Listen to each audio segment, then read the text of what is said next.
हमारी शादी को 2 माह होने वाले थे।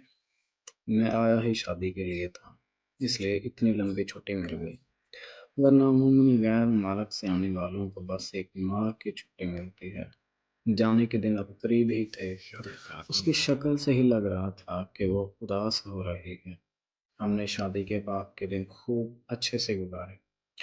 शादी के बाद घूमना, फिरना, दावतें ऐसे मसरूफ रहे कि अब पिछड़ते हुए अजीब सा दिल हो रहा था।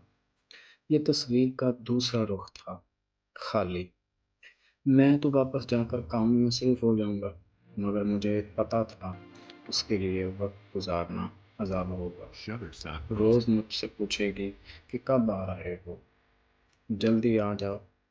लड़की ब्याह कर सिर्फ अपने शोहर के लिए आती है, और फौरन ही शादी के बाद अगर लंबी जुदाई पड़ जाए तो ये वक्त सजा बन जाता है। ससुराल की बातें और महके में लंबा रुकना भी मुमकिन नहीं रहता। मैं जानता था मेरे इर्द गिर्द बहुत मिसालें थीं। अभी भी बैठा मैं अपना पासपोर्ट, टिकट और ज़रूरी चीज़ें हैंड बैग में रख रहा था कि वो मेरे पास आकर खड़ी हो गई। मैंने सर उठाकर उसको देखा।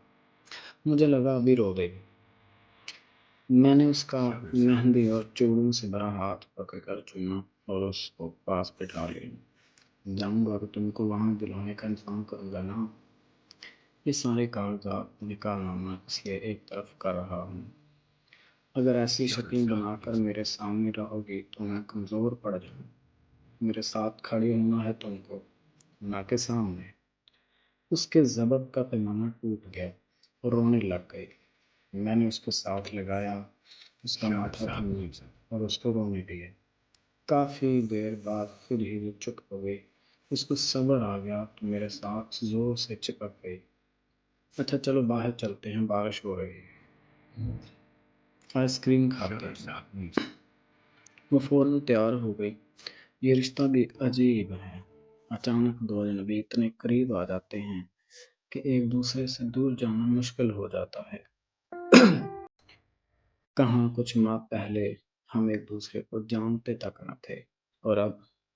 मगर वो किस्सा बहुत अच्छे से याद है।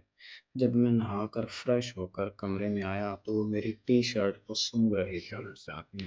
मैंने कोई ख़ास नोटिस न लिया। सोचा कि गंदे साफ कपड़े अलग कर रही होगी। फिर कुछ दिन बाद वही शर्ट मुझे उसके तकिए के नीचे पड़ी मिली। अब जाने के दिन करीब हुए तो मेरी इस्तेमाल शुदा शर्ट निकाल कर उसने अलहदा कर ली। कहने लगी ये मैंने रखनी है। तुम क्या करोगी? पहनूंगी? तुमको आएगी? बहुत बड़ी है दोस्त। आपकी खुशबू आती है, मुझे आपकी खुशबू चाहिए, वो कहने लगी। जितने दिन साथ रहे मुझे इतर परफ्यूम कुछ भी लगाने ना देती। कहती कि मुझे आपकी खुशबू पसंद है, मुझे दीवाना बनाती है, और मैंने परफ्यूम लगाना तर्क कर दिया। जाने वाला दिन भी आ गया। एयरपोर्ट पर देर तक मैं उसको साथ लगाए खड़ा रहा। फिर बाकियों से मिलकर आखिरी बार उसको रुखसार पर बोसा दिया और इंटरनेशनल डिपार्चर की तरफ चल दिया। बोर्डिंग, पासपोर्ट सब करवाने के बाद मैं वेटिंग एरिया में बैठा सोच रहा था कि ओवरसीज बनने के कितने नुकसान हैं। हमेशा इंसान मेहमान बनकर अपने मुल्क में आता है, मेहमान बनकर रहता है और वापस चला जाता है।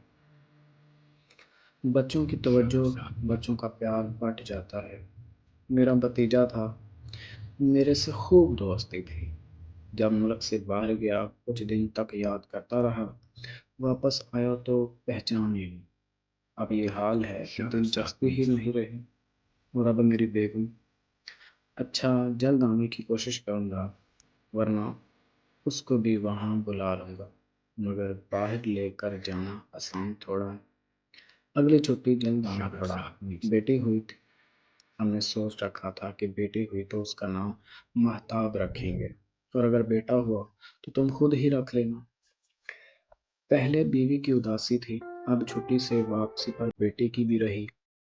اگلی بار 2 سال بعد واپسی ہوئی۔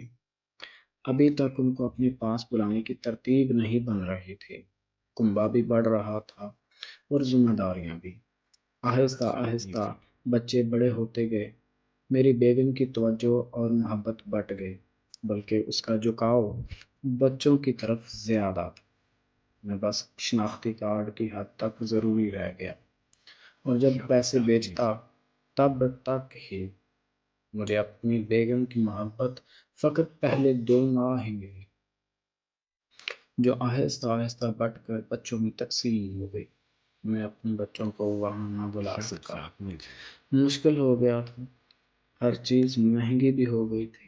20 سال کے بعد مہتاب کی شادی ہو گئی، پھر بیٹا پڑھائی کے لیے باہر چلا گیا۔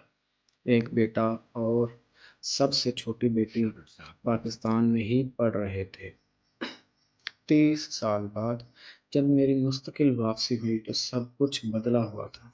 میری بیگم صاحبہ اب پوتوں اور نواسوں کی طرف دھیان دیتی تھی، اور میں کمرے میں صوفے پر بیٹھا اس کو دیکھتا رہتا کہ کب یہ فارغ ہو اور مجھ سے کچھ پوچھے، اور میں اس کو سب باتیں بتاؤں جو کبھی نہ کہہ سکا، جو اتنے سال سنبھال کر رکھی تھی کہ وقت ہی نہ ملا۔ اوورسیز کی زندگی بھی عجیب ہوتی ہے۔